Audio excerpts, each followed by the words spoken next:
मंगलम institute के YouTube channel पर एक बार आप सभी का फिर से स्वागत और अभिनंदन है। मैं हूं आशीष और आज हम लोग बात करेंगे फाइलम पोरीफेरा के बारे में। आज चर्चा करने वाले हैं। फाइलम पोरीफेरा एक ऐसी प्रजाति है जिसके पूरे बॉडी में छेद ही छेद पाया जाता है, मतलब पोर ही पोर होते हैं और सब जगह से वाटर का एंट्री होता है और एंट्री वाटर के द्वारा जो एंट्री होता है उसी के द्वारा इनका न्यूट्रिशन भी प्राप्त होता है।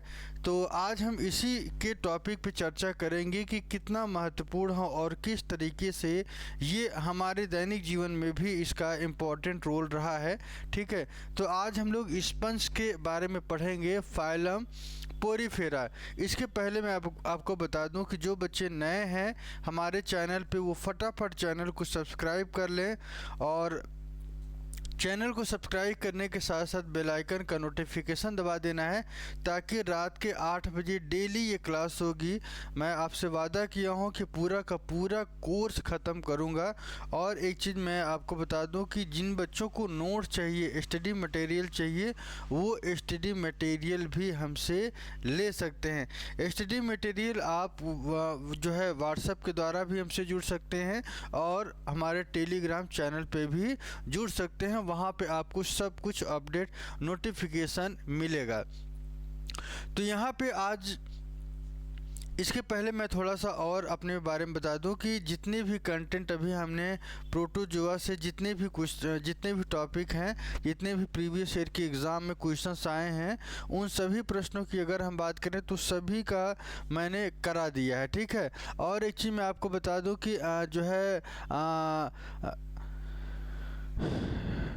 ख़ास बात ये है कि जो है सुबह के 8 बजे फिर से कह रहा हूँ, सुबह के 8 बजे प्रीवियस ईयर की जितने भी क्वेश्चंस हैं ऑन पेपर वो भी मैं करा रहा हूँ। तो प्रयास ये है कि बॉटनी और जूलॉजी का दोनों का जो प्रीवियस ईयर की जितने भी क्वेश्चंस अभी तक आए हैं ये आपको लगातार डेली मिलता रहेगा। ठीक है, तो आज हम लोग चर्चा करने वाले हैं फाइलम पोरीफेरा, एक ऐसी प्रजाति जिसके शरीर में छेद, ये आप फाइलम देख रहे होंगे, फाइलम पोरीफेरा स्पंज जिसे कहा जाता है। स्पंज का मतलब होता है जिसे कंप्रेस करते हैं और इसको छोड़ा भी जा सकता है। ठीक है, तो स्पंज में किसी तरीके की कोई सिमेट्री नहीं होती है। सिमेट्री का मतलब ये होता है कि जिनकी बॉडी जो है सिमेट्रिकल नहीं होती है, ठीक है ना, समान रूप से उनको डिवाइड नहीं किया जा सकता है और न ही इसमें कोई जर्म लेयर होता है। ये दूसरा पॉइंट है। और यहाँ पे कोई कैविटी नहीं पाई जाती, नो सीलोम। ठीक है, और यहाँ पे डाइजेशन जो होता है सेल डिपेंडेंट होता है और इनके कुछ बेसिक ये जो आप स्ट्रक्चर देख रहे हैं ये स्पंज का स्ट्रक्चर है। ये फिगर नो डाउट गूगल से ही है, लेकिन उन सारे पॉइंट्स को मैं रिटन कराऊंगा, लिखाऊंगा, आपका प्रॉपर नोट्स रहेगा। क्योंकि फिगर जब आप किसी भी कंटेंट का देख लेते हैं तो आपके दिमाग में एक इमेज बन जाता है और चीज़ों को पढ़ाना और समझना सरल हो जाता है। ठीक है, तो यहाँ पे आज मैं आपको बताने चल रहा हूँ कि इनके स्ट्रक्चर्स की अगर हम बात करें तो ये इनका स्पंज का इंटरनल स्ट्रक्चर होता है और इस वो जो है किस तरीके से ये अपना न्यूट्रिशन प्रोवाइड करते हैं, कहाँ पे पाया जाता है। मैं आपको बता दूँ कि ये जो है अगर इनके स्पंज के देखने की बात करें तो ये एक्वाटिक और मोस्टली मेराइन होती है। ये दूसरा शब्द ध्यान से सुनना है कि ज़्यादातर मोस्टली मेराइन होते हैं। मोस्टली मेराइन का मतलब जो समुद्र में ही सिर्फ पाए जाएं, ऐसी प्रजातियों का जिक्र। ठीक है, तो यहाँ पे मैं आपको बता दूं कि ये स्पंज का इंटरनल स्ट्रक्चर है, ये इनका बॉडी है और इस बॉडी में आप देखेंगे कि पोरीफेरा, पोरी का मतलब पोर बियरर एनिमल्स होता है और इस पोर बियरर एनिमल का मतलब क्या होता है कि जहाँ पे पोर्स पाए जाते हैं। ये आप देखेंगे कि इनका जो शारीरिक संरचना होती है उन शारीरिक संरचना में आपको पोर्स दिखाई देंगे। क्या दिखाई देंगे? आपको पोर्स दिखाई देंगे। तो ये आपको थोड़ा सा ध्यान रखना है। ठीक है,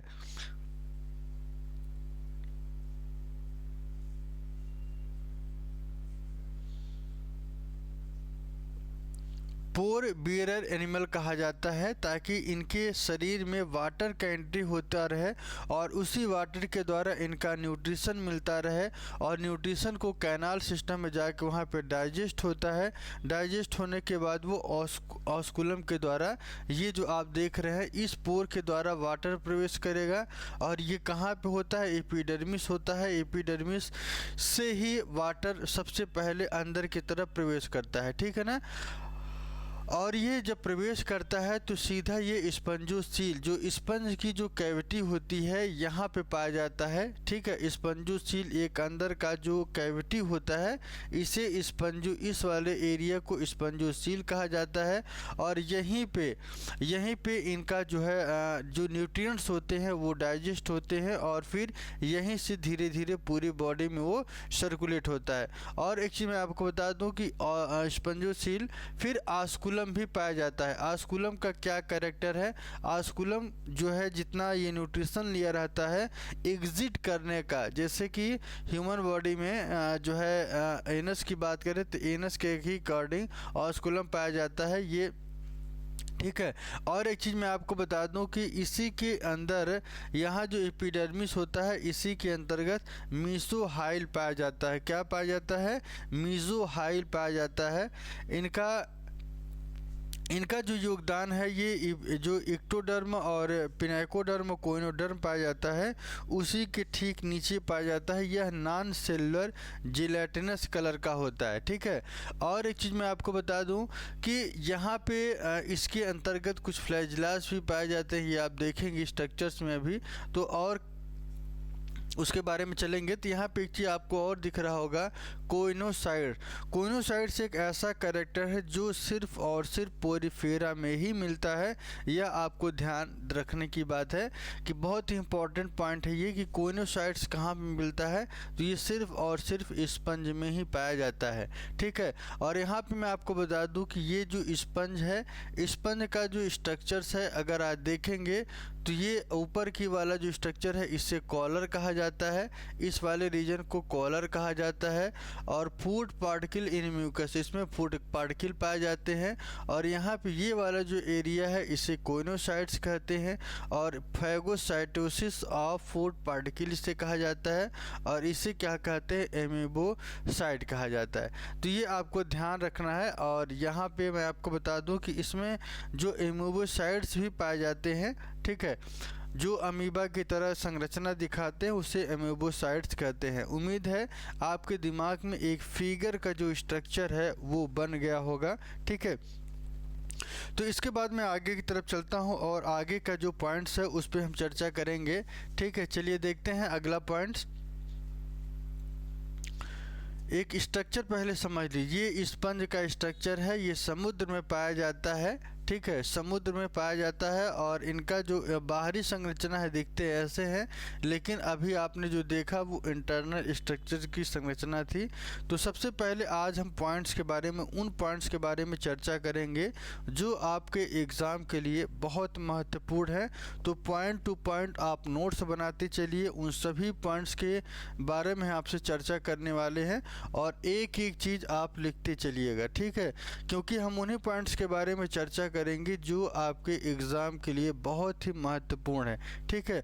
और ये क्लास आपको डेली रात के 8 बजे मिलेगा, ठीक है। सबसे पहले जो पॉइंट है ये नोट करना है आपको, फाइलम पोरीफेरा। क्या नाम है?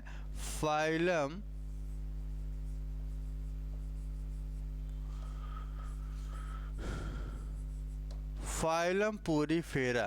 पोरीफेरा क्या होता है? एक ऐसा एनिमल जो पोर, ध्यान रखिएगा, जो पोर बियरर होता है। पोर बियरर का मतलब क्या होता है?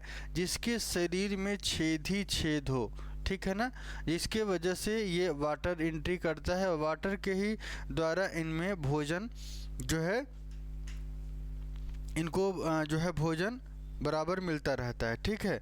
तो यहाँ पे आपको ध्यान रखना है इन सभी पॉइंट्स के बारे में। और सबसे पहले जो इसके बारे में जो जिक्र किया गया था, ठीक है, यह एक साइंटिस्ट थे जिनका नाम था रॉबर्ट ग्रांट। रॉबर्ट ग्रांट एक ऐसे साइंटिस्ट थे जिन्होंने 1800, मैं एक एक पॉइंट आपको लिखूँगा और आपको लिखते हुए आगे बढ़ना है, ठीक है। एक साइंटिस्ट थे रॉबर्ट ग्रांट थे।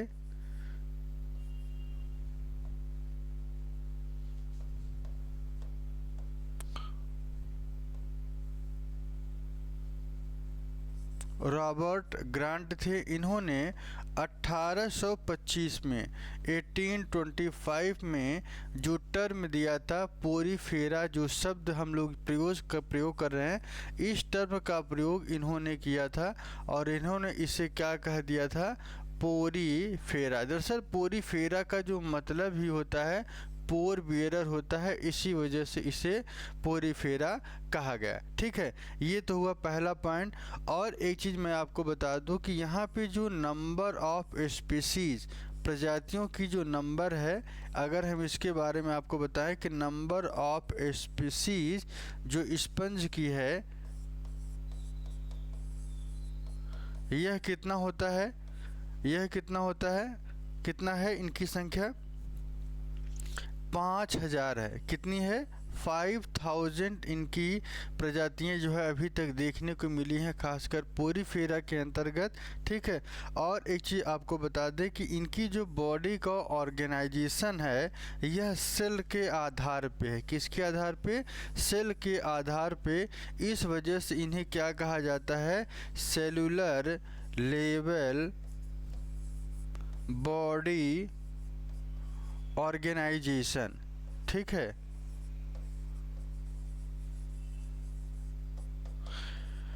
इनके बॉडी का जो ऑर्गेनाइजेशन होता है वो किस आधार पे होता है, सेल के आधार पे। इस वजह से इन्हें क्या कहा गया है, सेलुलर लेवल।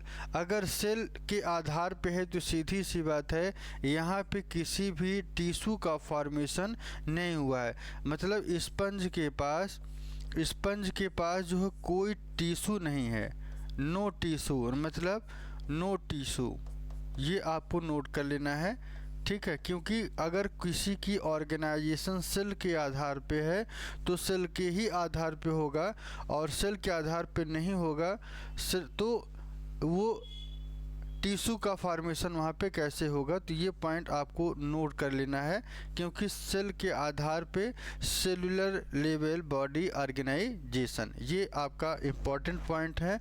तो अभी हमने आपको 4 पॉइंट बताया। पहला, खोज कौन किया था, दूसरा, इनके प्रजातियों की संख्या कितनी है, तीसरा पॉइंट हमने कहा कि सेल के आधार पर इनके बॉडी का ऑर्गेनाइजेशन, और तीसरा के बाद ये जो चौथा पॉइंट है, स्पंज में कोई भी टिश्यू नहीं पाया जाता है। ये आपको ध्यान रखना है, ठीक है। 4 पॉइंट उम्मीद करते हैं क्लियर हो गया होगा, ठीक है। अब चलते हैं हम लोग अगले। इस तरीके के यदि आपको नोट्स के अगर चाहिए तो नोट्स के लिए आप हमको डायरेक्ट मैसेज कर सकते हैं, और इसका जो है कंटेंट आपको सीधा आपके व्हाट्सएप पे मिलता रहेगा। चैप्टर वाइज मिलेगा, जितना हम पढ़ाते चलेंगे उतना मैटर आपको बराबर मिलता रहेगा। चाहे बॉटनी की बात हो या जूलॉजी की बात हो, दोनों के दोनों कोर्स आपको मिलते रहेंगे, ठीक है।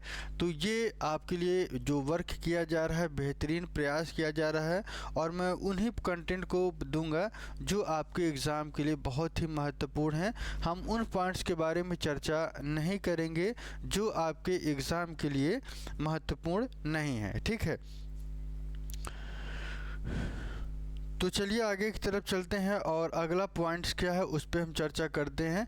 एक एक पॉइंट्स को नोट करते चलना है अपनी भाषा में, अपने लैंग्वेज में। हमारे कंटेंट को लिखते रहिए, ठीक है। और बहुत ही ज़्यादा कहानी की तरह पढ़ने का या बहुत ज़्यादा डिटेल में सूचना लेने का मतलब नहीं है। मैं ये कहता हूँ कि यदि आप सेलेक्ट होना चाहते हैं तो जब तक आप सेलेक्टेड चीज़ नहीं पढ़ेंगे तब तक आपका सिलेक्शन नहीं होगा, ठीक है। तो इस बात को आपको ध्यान रखना है। तो यहाँ पे मैं आपको बता दूं कि स्पंज के बारे में आपने 4 पॉइंट पढ़ा।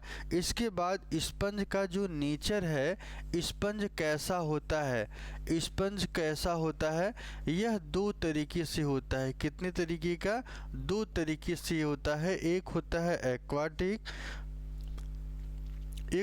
एक्वाटिक, यह जलीय तो होता ही है, और साथ साथ से एक पॉइंट और आपको नोट करना है, एक्वाटिक के साथ साथ यह मोस्टली मेराइन है। यह क्या है? मोस्टली मेराइन है, मतलब समुद्र में सबसे ज़्यादा पाया जाता है। तो यहाँ पे आपको ये वाला पॉइंट आपको ध्यान रखना है कि मोस्टली मेराइन। कैसा? मोस्टली शब्द को हल्के में नहीं लेना है, क्योंकि मोस्टली मेराइन का मतलब केवल और केवल यह समुद्र में ही पाए जाने वाली प्रजाति है। ठीक है, इसके बाद अगला पॉइंट नोट करना है। अगला पॉइंट क्या है? स्पंज का जो नेचर है, स्पंज जो है सॉलिटरी फॉर्मेट में मिलता है। कैसे? सॉलिटरी में कौन मिलता है? साइकॉन कैसे मिलता है? साइकॉन के बारे में आप जानते होंगे, यह सीधा मिलता है। सॉलिटरी का मतलब होता है जो सीधे और अकेला रहे, उसे सॉलिटरी कहते हैं। और कुछ ऐसे स्पंज हैं जो कॉलोनियल रहते हैं, जैसे कि ल्यूकोसोलेनिया की बात करें, ल्यूकोसोलेनिया की अगर हम बात करें तो ल्यूकोसोलेनिया एक ऐसी प्रजाति है जो कैसे रहती है? ग्रुप में रहती है। कैसे रहती है? ग्रुप में रहती है। ग्रुप में रहने का मतलब ये हुआ कि जो समूह में रहे उसे एक शब्द प्रयोग किया गया है, कॉलोनियल। आप जानते हैं कि कॉलोनी शब्द से ये कॉलोनियल बना है। जो समूह में रहे उसे हम कॉलोनियल कहते हैं, जैसे कि आपने देखा होगा रेलवे की कॉलोनी, ठीक है ना। तो इस तरीके से जो कॉलोनीज पाई जाती हैं, जो समूह में जहाँ पे एक स्पेशल लोकेशन पे समूह में लोग रहते हैं, उससे कॉलोनी कहा जाता है। तो यहाँ पे आपको ये चीज़ देखने को मिलेगा। ठीक है, क्लास कैसी लग रही है? क्लास के बारे में ज़रूर बताइए, इससे हमारा भरोसा बढ़ेगा। और मैं आपको चाहता हूं कि सारे के सारे कंटेंट जितने इम्पोर्टेंट हैं वो सब मैं आपको प्रोवाइड करता रहूं। ठीक है, इसके बाद मैं आपको बता दूं कि यहाँ पे लार्वा के बारे में मैं आपको बताने चल रहा हूँ कि लार्वा क्या होता है। सबसे पहले यह लार्वा क्या होता है कि जैसे जो प्रिमिटिव एनिमल्स है वहाँ पे लार्वा का फॉर्मेशन होता है। लार्वा क्या होता है? किसी इन्फेंट्स के पहले की जो पोजीशंस होती हैं, पहले का जो फॉर्मेशन होता है किसी भी इन्फेंट का, वो लार्वा कहलाता है। ठीक है, यहाँ पे लार्वा जो पाया जाता है वह फ्री स्विमिंग, ध्यान रखिएगा, फ्री स्विमिंग,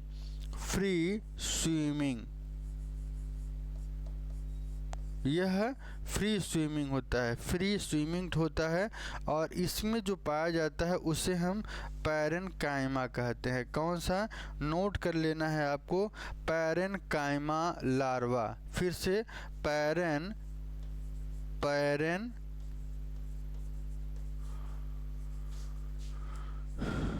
पैरेन्काइमा लार्वा यहाँ पे पाया जाता है। तो फ्री स्विमिंग होता है, ये पूरी तरीके से स्वतंत्र होता है यह लार्वा। ठीक है, इसके साथ यहाँ पे आप दो एग्जाम्पल भी इनके साथ नोट कर सकते हैं, पहला एग्जाम्पल और दूसरा। पहला जो एग्जाम्पल है उसे हम क्या कहते हैं? ल्यूकोसोलेनिया।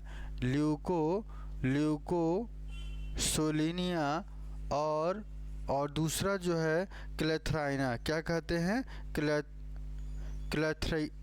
क्लेथ्रियम, ऐसे लिख लीजिएगा, क्लेथ्रियम। थोड़े से टर्म अलग हैं, तो ये आपको नोट कर लेना है। ठीक है, तो यहाँ पे हमने आपको बता दिया। इसके बाद हम लोग चलते हैं इनके अंतर्गत जो और किस तरीके की फ्री स्विमिंग टाइप के पाए जाते हैं। एक होता है, आपने अगला पॉइंट पे नोट कर लेना है, अगला पॉइंट आपको नोट करना है कि स्टीरोब्लास्टुला या एम्फीब्लास्टुला।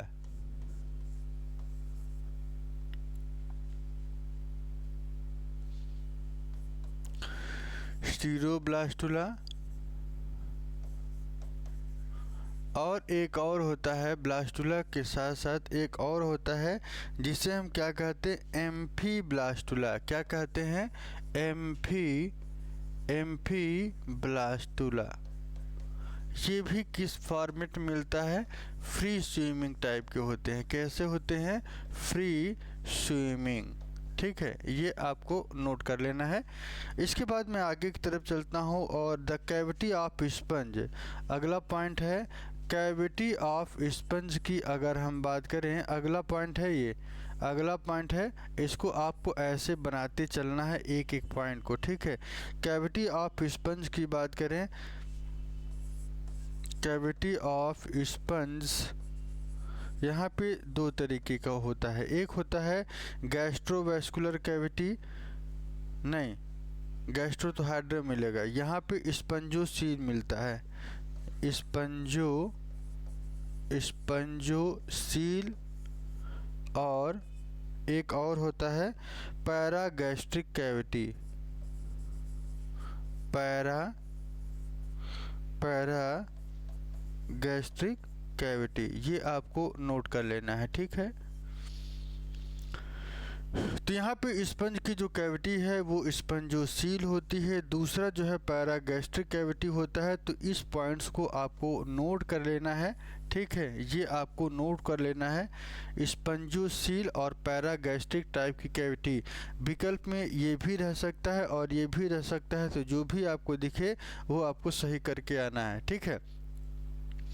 चलिए अगले पॉइंट की तरफ चलते हैं। और अगला पॉइंट क्या कह रहा हूँ, मैं एकदम साफ साफ लिख रहा हूँ ताकि आपको कोई समस्या ना आए, ठीक है। इसके बाद हम लोग बात करेंगे कि कैविटी ऑफ स्पंज जो है, ये मैंने आपको ही बता ही दिया, इनकी जो बॉडी है, इनका जो बॉडी का जो इनकी संरचना होती है वह कैसी होती है, डिप्लोब्लास्टिक होता है। कैसा होता है, डिप्लोब्लास्टिक होता है, डिप्लोब्लास्टिक होता है इनका स्ट्रक्चर। डिप्लोब्लास्टिक का मतलब, डाई का मतलब क्या होता है, दो होता है, और ब्लास्टिक का मतलब क्या होता है, लेयर। जिनके शरीर में दो तरीके के परतें मिले हैं उसे क्या कहा जाता है, डिप्लोब्लास्टिक कहा जाता है। एक होता है एक्टोडर्म, दूसरा होता है एंडोडर्म। एक होता है एक्टोडर्म, दूसरा जो है एंडोडर्म पाया जाता है, ठीक है। एक्टो और एंडो, एक्टो की बात करें तो पिनैकोडर्म इसे कहते हैं, क्या कहते हैं, पिनैकोडर्म कहा जाता है। और इसे क्या कहते हैं, कोएनोडर्म कहा जाता है। तो ये आपको ध्यान रखना है डिप्लोब्लास्टिक में, ठीक है। यहाँ तक यदि आपको कोई कन्फ्यूज़न हो तो अपने विचार को रख सकते हैं, यदि कोई पॉइंट ऐसा हो जो न समझ में आया हो, ठीक है।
चलिए यहाँ पे आपको उम्मीद है समझ में आ गया होगा। और इन्हीं के बीच में एक लेयर पाई जाती है जिसे मीसोहाइल कहते हैं। क्या कहते हैं, मीसोहाइल कहा जाता है।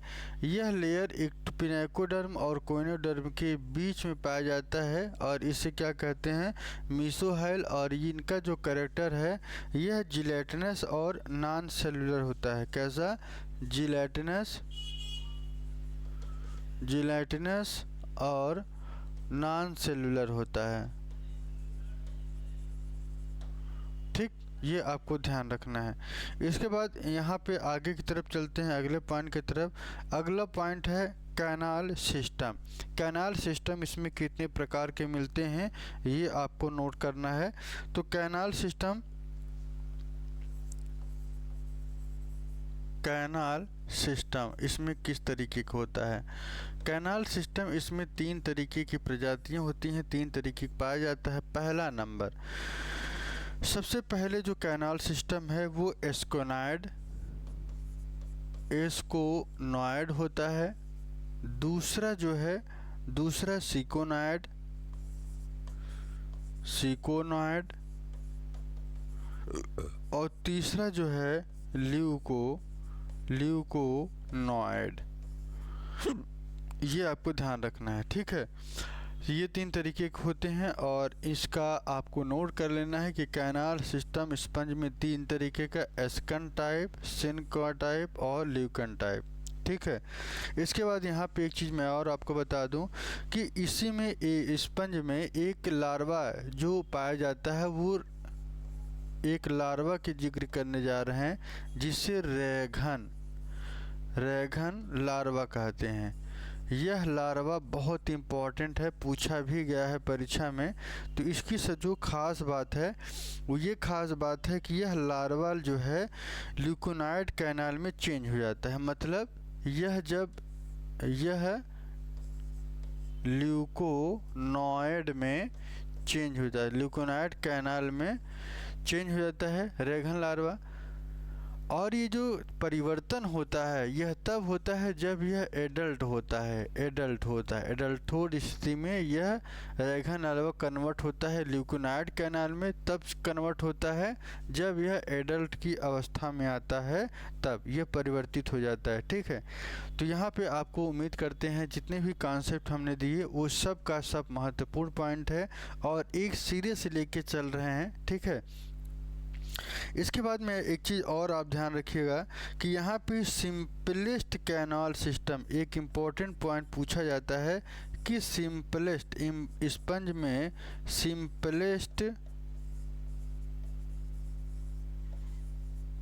सिंपलेस्ट कैनाल सिस्टम एस्कोनॉइड टाइप का होता है। कैसा होता है?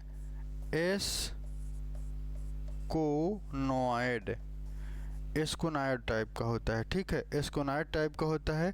और यहाँ पे जो स्पंज का जो स्केलेटन है उसके आगे की तरफ चलते हैं। स्पंज के अंतर्गत जो स्केलेटन, जो कंकाल तंत्र बना होता है, स्केलेटन ऑफ स्पंज के बारे में,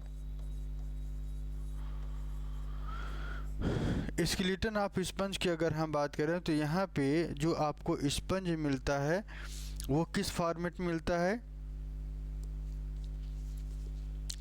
स्पिक्यूल्स एंड स्पंजिन फाइबर। ये किसका बना होता है? स्पिक्यूल्स एंड स्पंजिन फाइबर का, ये आपको ध्यान रखना है, ठीक है। स्पिक्यूल्स और स्पंजिन फाइबर का बना होता है। अब ये स्पिक्यूल्स किसका बना होता है?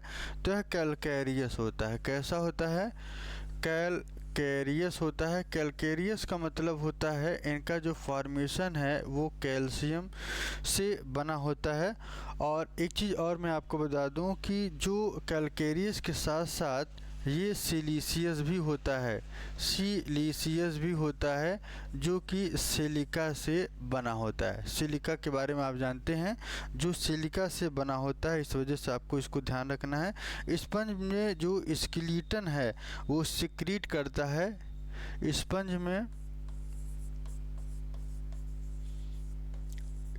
में जो स्केलेटन है, जो कंकाल तंत्र है, ये जो स्केलेटन में जो कंकाल तंत्र है ये सिक्रीट करता है। क्या सिक्रीट करता है? यहाँ पे आप लिख लीजिएगा, सिक्रीट करता है स्क्लेरोब्लास्ट। स्क्लेरोब्लास्ट को क्या करता है? ये सिक्रीट करता है। तो ये भी आपको ध्यान में रखना है।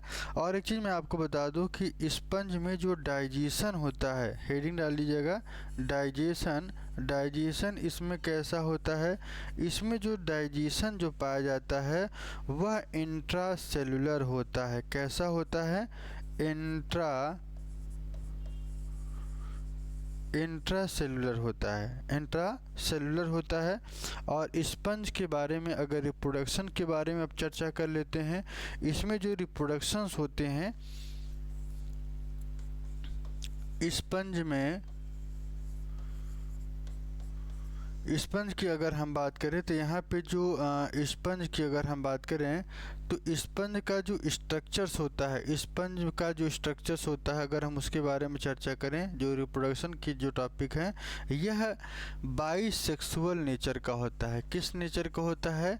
बाईसेक्सुअल नेचर का होता है। बाईसेक्सुअल नेचर का मतलब यहाँ पे जो बाईसेक्सुअल का मतलब होता है कि एक ही बॉडी में मेल और फीमेल दोनों, ठीक है। और यहाँ पे जो सेक्स सेल हैं, sex cell arise from totipotent cell, totipotent cell से ये एराइज होते हैं। और नहीं, यहाँ पे थोड़ा सा ये मिस्टेक हुआ है, सेक्स सेल एराइज फ्रॉम एरेक्यूसाइट से होगा, ठीक है। ये आपको थोड़ा सा यहाँ पे चेंज करना है, एरेक्यूसाइट से ये एराइज होते हैं। तो ये आपको ध्यान ये रखना है कि जो स्पंज है यह बाईसेक्सुअल का नेचर का होगा। बाई का मतलब क्या होता है? टू होता है, जिसमें मेल और फीमेल दोनों मिल जाए, ठीक है। ये आपको थोड़ा सा ध्यान यहाँ पे रखना है। और यहाँ पे सेक्स सेल पाए जाते हैं, ये एराइज होते हैं एरेक्यूसाइड सेल से, ठीक है। इसके बाद मैं आपको एक चीज़ और बता दूं कि इम्पोर्टेंट पॉइंट आप लिख लीजिएगा ओलियंथस के बारे में। ओलियंथस को किस नाम से जानते हैं, ये बहुत महत्वपूर्ण है। और ये बिलोंग कहाँ से करता है? स्पंज से बिलोंग करता है। तो इसे क्या कहते हैं? इसे क्या कहते हैं? सॉलिटरी हाइपोथेटिकल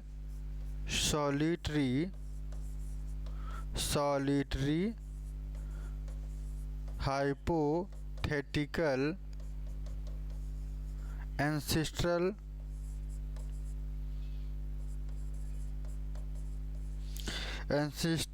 स्टेज, ये आपको ध्यान रखना है, ठीक है। ये ओलियंथस की बात है। और यहाँ पे आगे की तरफ मैं आपको बता दूं कि गिम्यूल पाया जाता है। क्या पाया जाता है? गिम्यूल्स, ये भी नोट कर लेना है। ये एसेक्सुअल स्ट्रक्चर है। कैसा स्ट्रक्चर है? यह एसेक्सुअल स्ट्रक्चर है, एसेक्सुअल स्ट्रक्चर है यह, ठीक है। यह एसेक्सुअल स्ट्रक्चर है। इसमें फ्रेश वाटर पाया जाता है। कहाँ पे? फ्रेश वाटर, फ्रेश वाटर में पाया जाता है। फ्रेश वाटर का मतलब होता है शुद्ध पानी में जो स्पंज पाए जाते हैं। और यहाँ पे यह वनली कंटेन करते हैं, कहाँ पे? कंटेन वनली एरेक्यूसाइड सेल। ये इसके पास जो सेल्स होती हैं एरेक्यूसाइड्स टाइप का होता है। इसको आपको लिख लेना है, ठीक है। ये आपको लिख लेना है। यहाँ तक आपको उम्मीद करते हैं सारे पॉइंट समझ में आ गए होंगे, ठीक है। और इसके बाद इसकी एक पार्ट और बनाएंगे जिसमें हम आपको सारी चीज़ों के बारे में चर्चा करेंगे, ठीक है। एक चीज़ में और लिख लीजिएगा, स्पंज में, स्पंज के अंतर्गत, स्पंज में एक नया कैरेक्टर ये लिखना है कि स्पंज में, स्पंजेस में रीजनरेशन की पावर होती है, रीजनरेशन की पावर होती है। इस रीजनरेशन पावर को क्या कहते हैं? जहाँ पे ये रीजनरेट होता है। रीजनरेट का मतलब क्या होता है? अपनी ही कोशिका को फिर से डेवलप कर ले, उसे रीजनरेशन का है। जैसे आपके सर में जो बाल होते हैं वो रीजनरेशन करते हैं, और आपके लीवर रीजनरेट करता है, आपके नाखून जो है वो रीजनरेट करते हैं। और ये जो प्रक्रिया होती है एरेक्यूसाइट से होती है। किससे? सॉरी, टोटिपोटेंट से, टोटिपोटेंट से सेल से ये रीजनरेट करती है। तो ये आपको नोट कर लेना है कि कौन सी ऐसी कोशिका है जो रीजनरेट करेगी। तो टोटिपोटेंट सेल पाया जाता है स्पंज में, जिसकी वजह से ये अपना क्या करते हैं? रीजनरेशन करते हैं। इसके बाद आगे की तरफ चलते हैं, ठीक है, आगे की तरफ चलते हैं। अगला पॉइंट इनका जो क्लासिफिकेशन ऑफ स्पंज है इसको देख लेते हैं। अगला जो मेन पॉइंट है क्लासिफिकेशन ऑफ स्पंज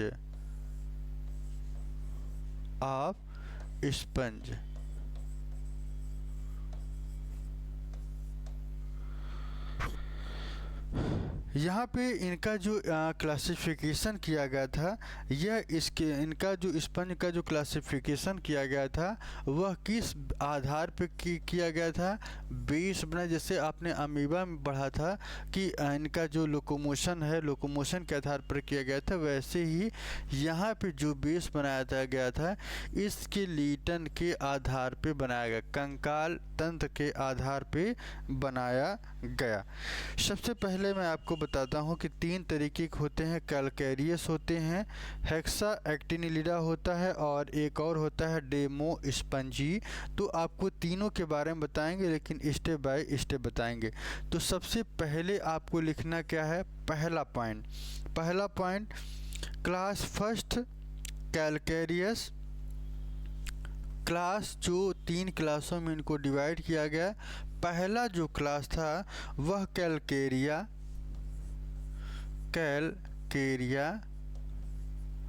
ठीक है, या कैल्सी स्पंजी और कैल्सी स्पंजी,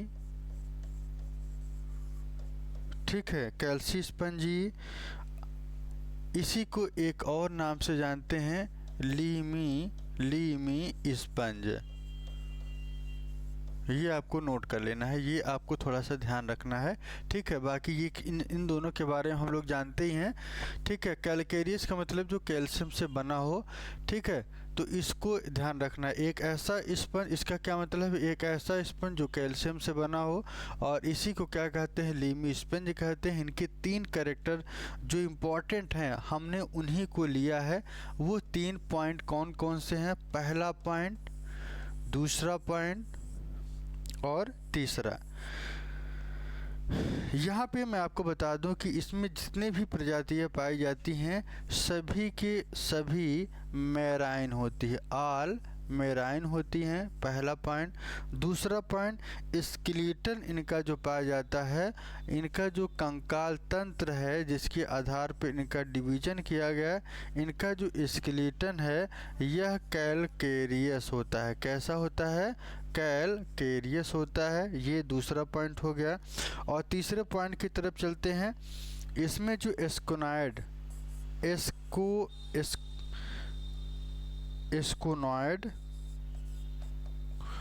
और सिंकोनॉइड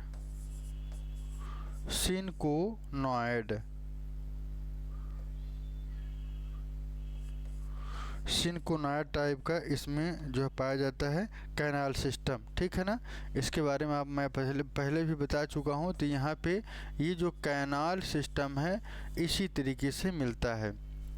ये तरह 3 बातें, और इन 3 बातों के साथ साथ इनमें कौन कौन एग्जाम्पल में आते हैं ये भी आपको नोट कर लेना है। पहला एग्जाम्पल है ल्यूकोसोलेनिया। पहला है ल्यूकोसोलेनिया,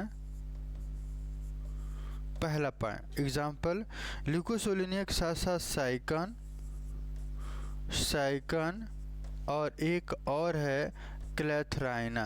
क्या है? क्लेथराइना। इन तीनों पॉइंट्स को आपको नोट कर लेना है। पहला एग्जाम्पल, दूसरा एग्जाम्पल और तीसरा। ये 3 एग्जाम्पल हैं। पूछा भी गया है, यहाँ से क्वेश्चंस भी आए हैं कई बार, ठीक है।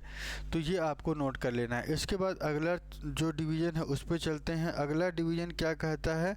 हेक्सा एक्टिनिलिडा। क्लास 2 की बात करें तो हेक्सा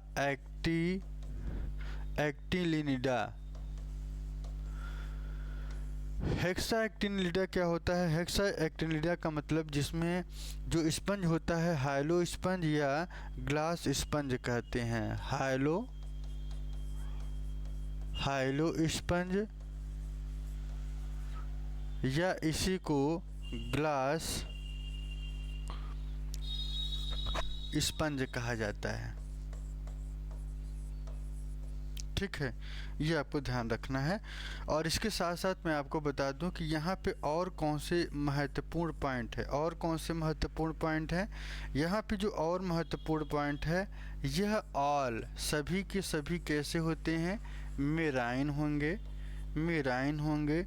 यह इनहैबिट करता है, रहता कहाँ पे है, inhabit deep water. Deep water का मतलब गहरे पानी में रहता है, गहरे पानी में रहता है, ये आपको नोट कर लेना है।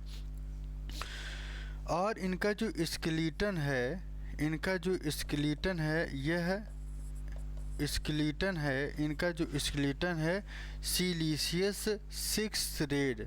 ध्यान रखिएगा, सिलीशियस होता है, सिलीशियस होता है और 6 रेड, 6 ये पूछा गया है।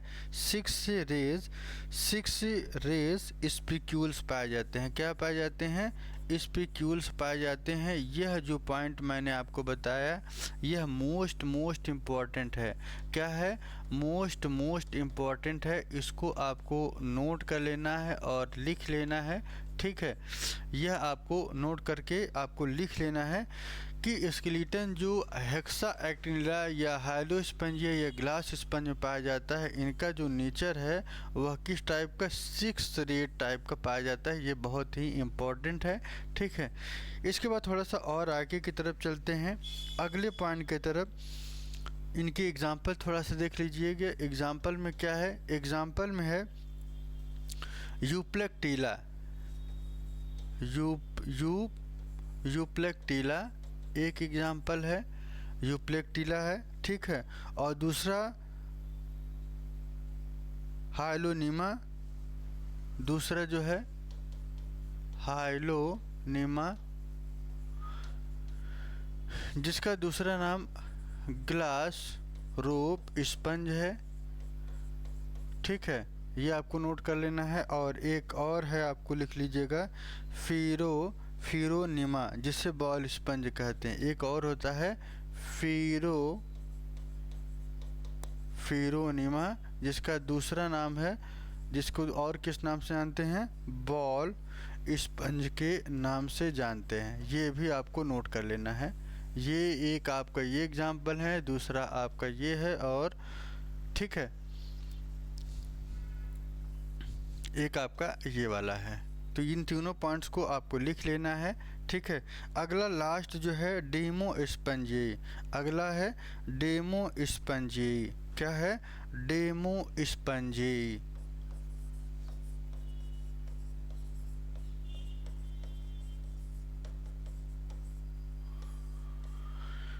डेमो स्पंजी की बात करें तो ये मोस्टली ये कैसे होते हैं, मोस्टली कैसा होता है, मेराइन होता है, मोस्टली मेराइन, बट सम जो है फ्रेश वाटर में पाया जाता है, फ्रेश वाटर में पाया जाता है, पहली चीज़। दूसरा यहाँ पे आपको नोट कर लेना है, यहाँ पे जो एग्ज़ाम्पल हैं अगर हम उनकी बात करें तो वो आप थोड़ा सा देख लीजिएगा। एक एग्ज़ाम्पल है इसका स्पंजिला,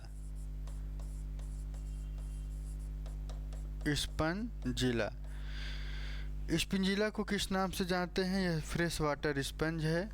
ये एग्ज़ाम्पल चल रहा है। ठीक है, यह जो है स्पंज जो है कि फ्रेश वाटर स्पंज में पाया जाता है।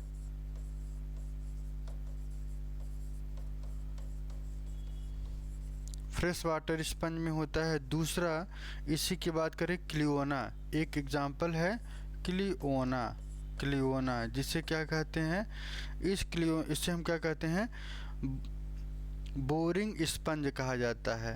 इसे क्या कहा जाता है, बोरिंग स्पंज कहा जाता है। ठीक है, स्पंजिया को क्या कहते हैं, स्पंजिया को क्या कहते हैं, बाथ स्पंज कहते हैं।